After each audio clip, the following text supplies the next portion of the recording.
Namaste and welcome back to the data structures and algorithms classes. My dear friends, now after understanding GCD and HCF, another very common concept which you must and should remember is how to find what you call as your LCM. Now LCM, if in case I split it, it's called as least common multiple, right? What do you mean by a least common multiple? Let me explain. Before that, this word called as multiple must be clear to you. I'm just bringing 2 as a number. Now, in the box below 2, I'm going to tell you all the multiples of 2. Now, what do you mean by multiples? Any number which 2 can perfectly divide is a multiple of 2. Perfect division means remainder will be 0. So, don't you think 2 can divide 2 perfectly, 4 perfectly, 6 perfectly, 8 perfectly, 10, 12, 14, 16, 18, 20, 22, 24, 26, 28, like that it keeps going on. So, do you understand the multiples of 2? Similarly, let me take another number called as 5. Now you want to find the multiples of 5. Those are nothing but such numbers which 5 can perfectly divide, which is in a way the tables of 5, 5, 10, 15, 20, 25, 30, 35, 40, 45, like that. I hope you're able to think. Now you have to find the least common multiple. I think already you guys are getting a picture. Let me just put all the multiples in a number line and show you. So watch it. If in case I were to bring up all the multiples on a number line, one thing becomes clear to everyone, which is these are all the multiples of 2. These are all the multiples of 5. But there are certain multiples which is common to both 2 and 5, such as 10 and 20. Now name itself tells least common multiple. So which is the lesser one which is common multiple of both? 10, and hence LCM of 2 and 5 is nothing but 10. I hope everybody understood. Very, very simple concept. Now, if I was asked this in the interview, then obviously the first approach which comes to my mind without any optimizations, etc., will be the brute force approach. And in the brute force approach, one thing that I will notice is that, hey, listen, if given 2 numbers for me, and if I have to find any common multiple, the common multiple can only start from the largest number, because see, 2 starts from here. This 3, 4, they can never be common multiples because 5 can never perfectly divide them. Only 5 and after 5 will you find common multiples of about 2 and 5. So one thing which is very clear to me, I will start looping from the maximum element. I hope you're able to think. And then after that, what do?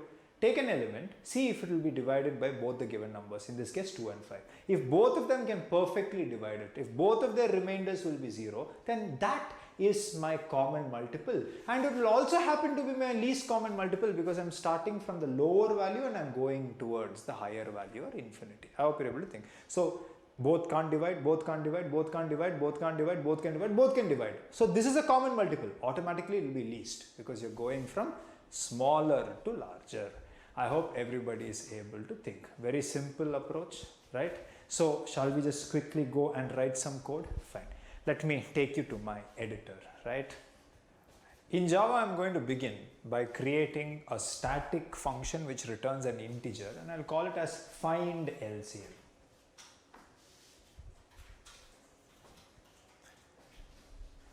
Yeah, and a and b are 2 integers which it will accept, right? Now inside that, what I will be basically doing is I will create one integer variable called as result, right? And now this is the number line. Let us assume I have 2 numbers, 2 and 5. You know, from 5 only you should start, or from the maximum number only you have to start, right?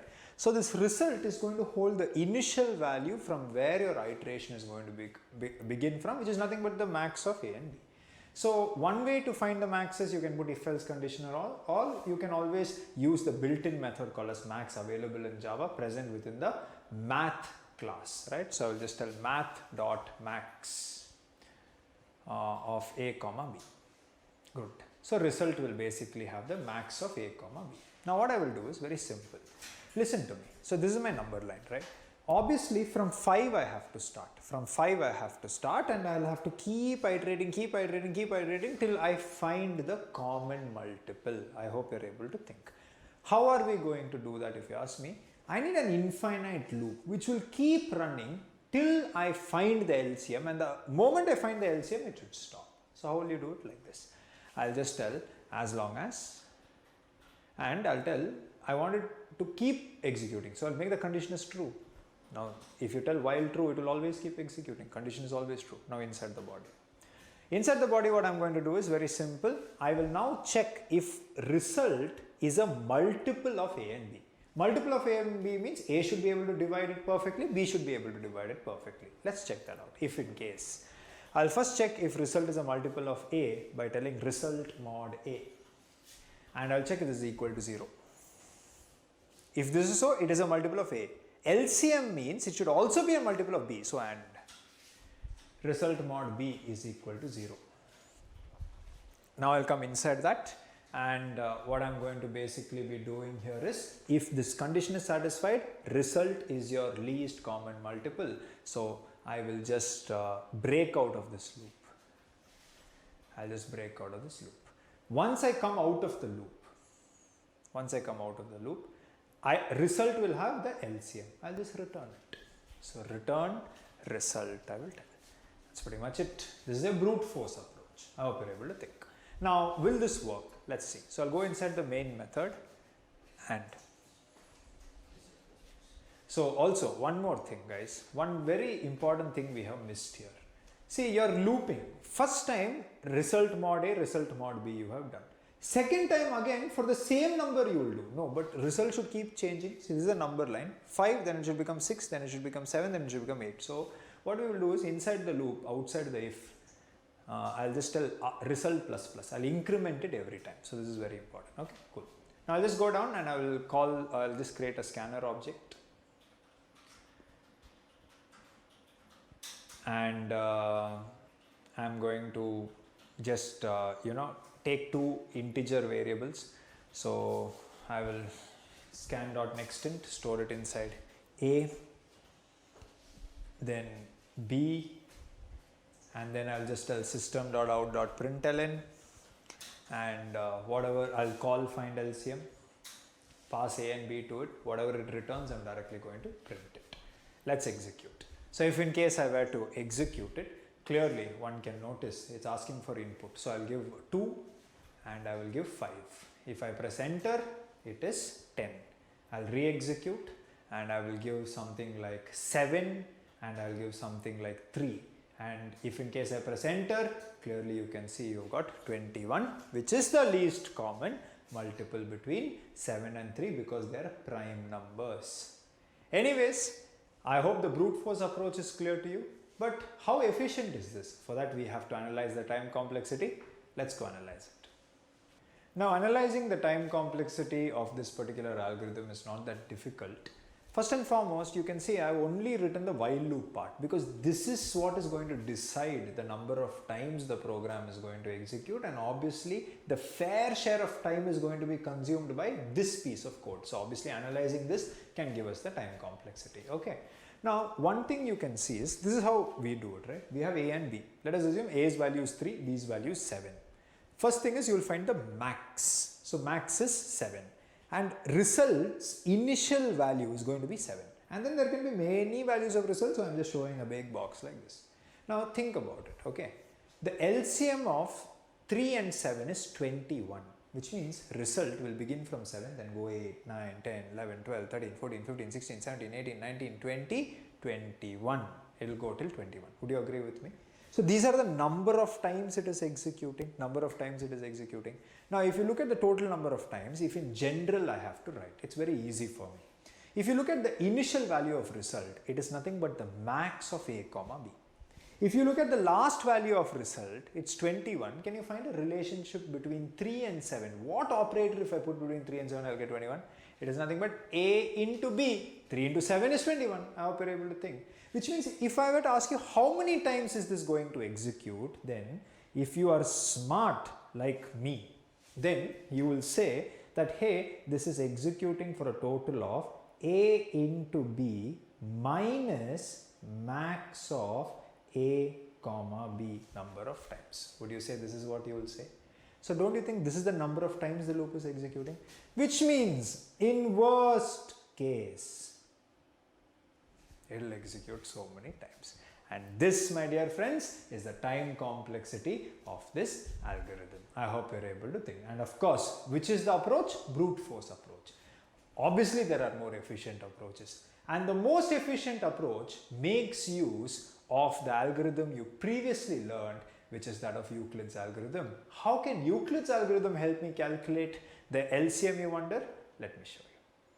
An optimized way to find the LCM of two numbers can be found using a mathematical relationship that some great mathematician has already proved. It goes on to say that if you know the LCM of two numbers, you multiply it with the GCD of two numbers, that is always going to be equal to the product of two numbers. Now, I didn't prove it, you didn't prove it. Who proved it also, I don't know, but we will use it. I hope you're able to think.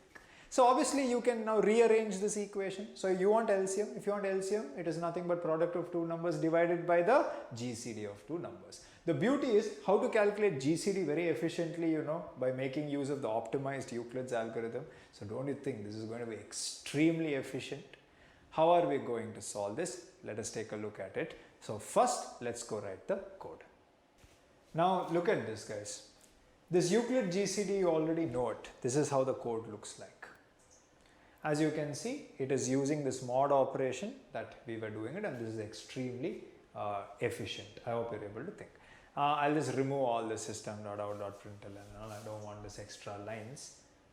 You remove the bracket. Yeah, this and this I'll remove. That was for some other purpose we had just put. Any confusion till here? Great. Now I'll just minimize this and keep. What I will do inside find LCM is, now I don't want all this. So see this int result, everything I'll remove. Directly I'll just tell return, and what I'll do is I'll find the product of both the numbers divided by the GCD, isn't it? How will you calculate the GCD? The GCD is very simple. For that you have Euclid's GCD, just call it. So I'll call Euclid GCD, and Euclid GCD is going to return me the integer value, which is nothing but the GCD. So product divided by the GCD is your LCM, and that is what I'm returning. So I'll just go, and if in case I execute it, clearly you can notice that if I give numbers, maybe 7 or 3 and 7 you can give. If I press enter, 21. Perfectly it works. But in just one operation, it can be telling you. So obviously now you want to analyze the time complexity of this, isn't it? How to do it? Let me show you. So the time complexity is very simple. If you look at this code, this A into B is a multiplication operation. Obviously this will be constant, right? It will be like one operation. But what is actually going to decide is this. Because Euclid's GCD, I'm just showing you the code here. You can see Euclid's GCD has a loop running within it, which means the complexity of finding the LCM is actually decided by the complexity of the GCD algorithm that you're using. And since we are using the optimized Euclid's GCD algorithm, we know its time complexity to be log of min of a comma b. This is its time complexity, and hence the time complexity of finding the LCM using this mathematical relationship is also the same as finding the GCD, which is big O of log of min of a comma b. I hope the way we analyzed it, it is crystal clear to all of you.